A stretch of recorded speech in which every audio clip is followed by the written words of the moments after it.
When I first started my YouTube channel, I was making every mistake possible. I posted random videos, I was constantly changing topics, and I thought that buying better gear and cameras would suddenly make my channel take off, but none of that was actually true. But now 10 years later, after making hundreds of videos, if I had to start a brand new channel this year, there is a two-phase strategy I would implement in my first year on YouTube to stay focused and actually see results. So let's start with phase one, which is the launch of your channel. This is roughly the first 4 weeks or the first month on the platform creating content.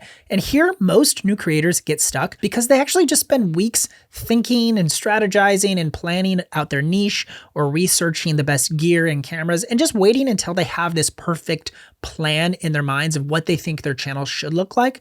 But the truth is, none of those things teach you how to succeed on YouTube. But what does teach you how to succeed is making and publishing videos. So here are the 4 main things that you should focus on during your first month. And number 1 is simple. We kind of already said this. Just make and publish your first video. Don't overthink your niche too much. Don't stress too much about your channel direction because all of those things can be adjusted later. You just want to get your first video out. And also give yourself grace and know that your first video is probably not going to be your best video, and that's okay. Honestly, my first video is so cringe and I archived that thing a long time ago so nobody can see that thing. It's super embarrassing, but it's okay because it got me moving in the right direction. And also know that your 5th and 10th video are also probably going to be not the greatest, but the more you post, the more you'll actually improve on each video and the more your confidence will grow. Now, the second tip during this launch phase is to choose strategic beginner-friendly topics, because once you've decided to start, the next logical question is, which videos should I actually focus on making? You could literally choose any kind of video you want,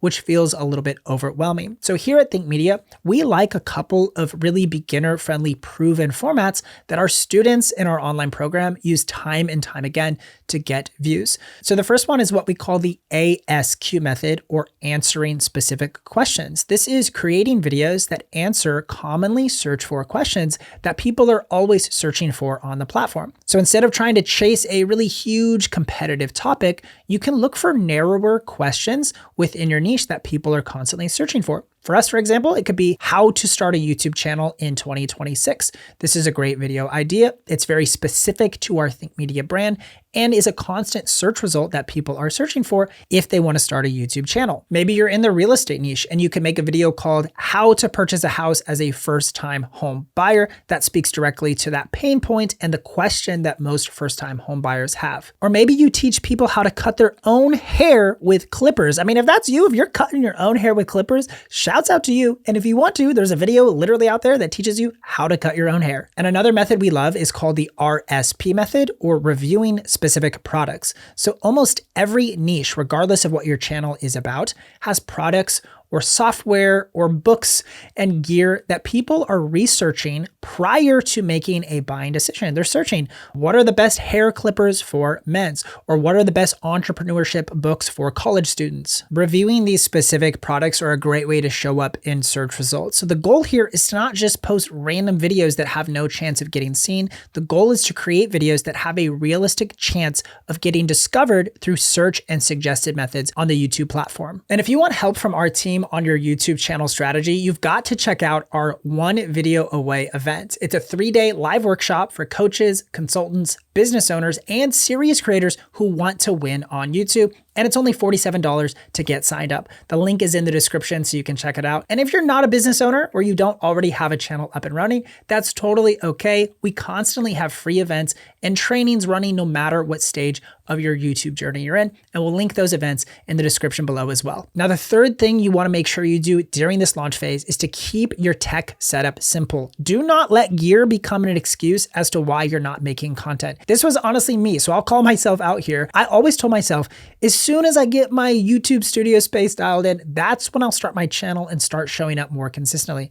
But the truth is, nobody cares about my YouTube studio space or how dialed in it is or is not, or if it has the colored hue lights in the background. None of that matters. What the audience actually cared about is if my videos actually provided real value or not. So you don't want to stress about gear at the beginning. The truth is, your smartphone is already more than enough to get started. Your smartphone can record in beautiful 4K quality, so just start with your phone. If you have a camera already, great, go ahead and use it, but don't worry about upgrading if you don't already have one. If there was one thing I would upgrade as a beginner, it would be audio. I would say the internal microphones of smartphones are usually okay, but if you want to upgrade to a wireless microphone solution, something like the Hollyland Lark M2 is a microphone I've used for years, and it's a beautiful audio setup. I'll link that mic down in the description if you want to check it out. And that leads us right into the fourth tip for this launch phase, which is really simple. Just keep going and publish one video every week for the first 30 days. At the beginning, it's really easy to focus on our view counts or if subscribers are growing or our analytics in our backend, but those really are the wrong metrics to focus on at the beginning.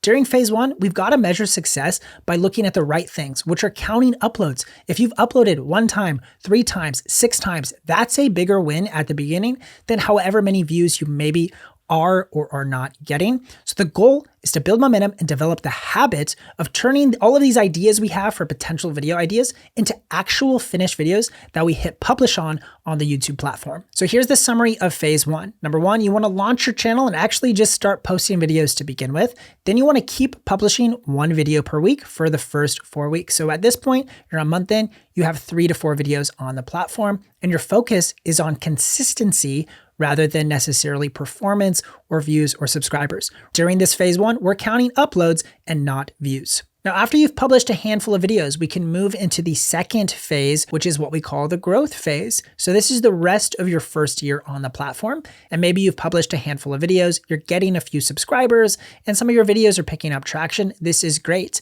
And what phase two is all about is paying attention to what's actually working in your video library and doing more of those things. You're no longer just like creating videos based on guesses or hunches. You actually have real audience feedback and YouTube data to help make smarter decisions about what videos to publish. So the first thing that I would focus on during this growth phase is really understanding and mastering video packaging. So that's one of the biggest lessons you're going to learn really quickly on YouTube is that great videos don't even necessarily get views, but instead really great video packages get clicked on, and then people watch those videos. So your video package is kind of like the external branding of your video. It's what people see. It's your topic idea, it's your title, and your thumbnail. So we call these the 3 T's, and they're what make up your video packages.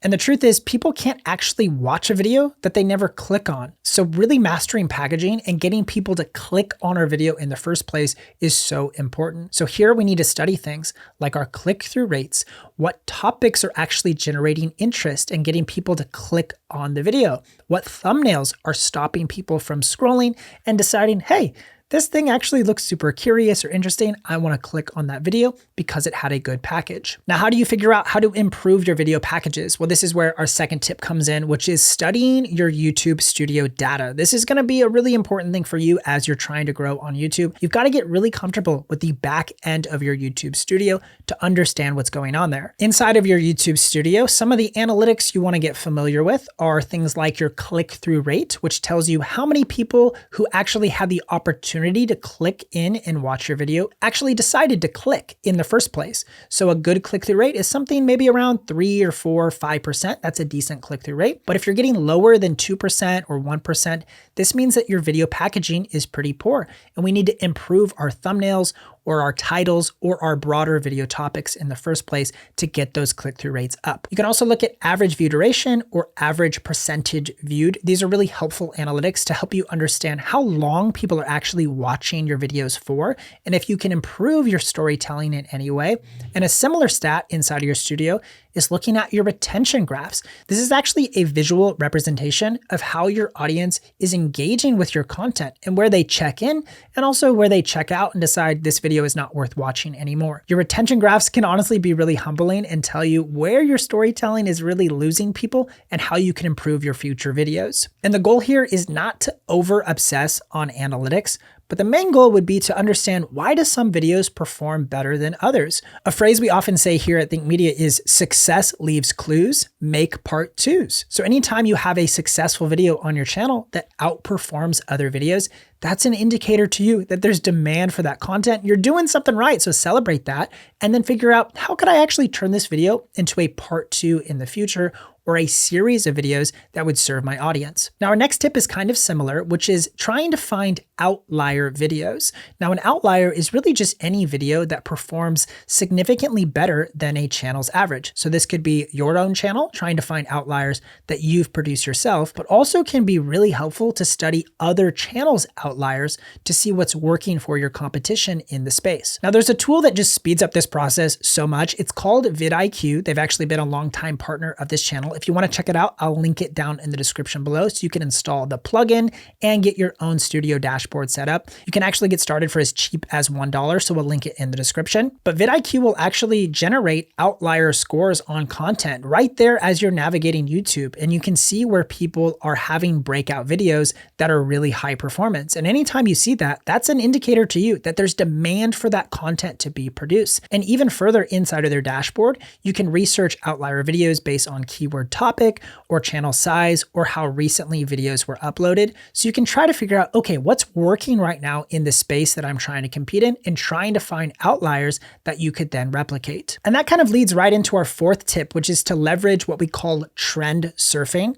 So some of the easiest views that you'll ever get often relate to conversations people are already having on the platform, things that are already trending, news stories, brand new products, maybe popular formats, or just emerging conversations on the platform that have a lot of buzz around them. And there's a book I actually read recently from Gary Vaynerchuk. It's called Day Trading Attention. And really the book is just about how our entire world is at war with attention. We're all competing with the same eyeballs.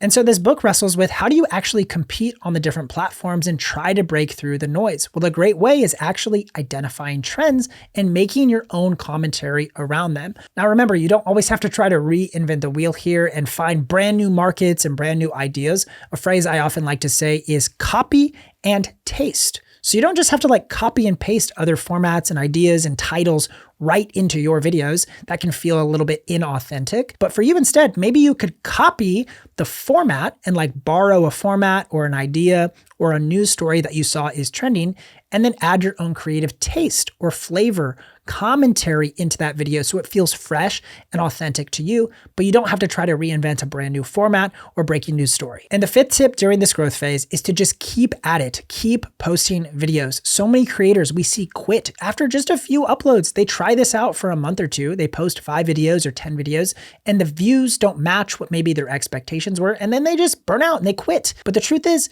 most channels, they just simply don't give it enough time. You need to compete for 6 months, 8 months, 12 months to start giving YouTube enough data so that they can pair your videos with the right set of eyeballs. YouTube is always trying to pair audiences with the right set of content, but sometimes it takes you actually being consistent and showing up over and over again to break through the algorithm. And here's the good news with all of this. The good news in all of these tips and strategies and tactics is this: you are one video away from a massive breakthrough on your channel. Truly, that was my story. I made a reaction video to an NF music video and just gave my own commentary about how maybe they shot the video as a video production professional. And that one video sent me over the edge for the amount of watch time and subscribers that I needed to monetize my channel. And with all of this, remember that the goal within your first year on YouTube is not to have a perfect channel strategy that's foolproof or to have viral growth within your first year, because honestly, that usually does not happen. The real goal should be just post consistently, learn to show up consistently, learn how to read your channel data and your comment section so you know what videos you should be making in the future. And after the first 6 to 12 months, you'll really start to understand a clearer direction for your channel and what kinds of videos will help you succeed on the YouTube platform. Now, if you want some help and direction with your first few videos, you can sign up for our One Video Away event happening really soon. I'll put the link right here on screen. It's myytplan.com, or you can click the link in the description of this video. And if you're ready to do this thing and start your YouTube channel this year, you can watch this video right here where I show you exactly how to get a YouTube channel set up the right way. So you can click or tap the screen to watch that video, and I'll see you over there.